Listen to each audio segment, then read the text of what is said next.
previously, up until this point, you and I, either individually or also as the Athlete Advantage, have only ever worked really with big sporting organisations who were offering this to their athletes. But over and over again, we had athletes, both current athletes and retired athletes, that didn't have some of that support, saying that they didn't have access to this stuff. And, what we've managed to do now with the new retail side, or the publicly available side online, is give individual athletes the opportunity to access the same programs and support that clients like the Australian Olympic Committee are providing for their athletes. So do you want to walk through the new site and what that means for athletes that might not have that support through their sport at the moment?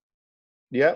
So that's actually something, years ago when I started Cross the Line, you started the Final Whistle and you wrote that article for the Huffington Post.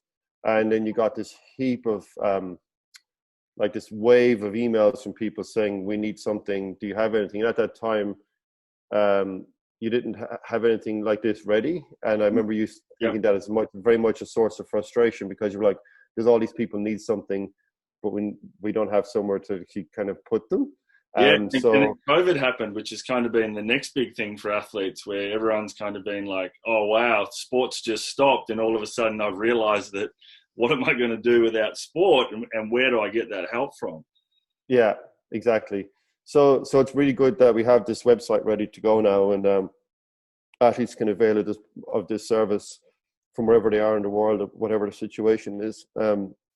If for some reason or other that they're not being supported by their national federations or whatever. I mean, it's interesting with that, because the puzzle of athlete transition is that, like, you get a lot of people, they might do their transition well over the course of 1 or 2 or 3 years, but then you get other people that are still 15, 20 years later and they're still figuring it out.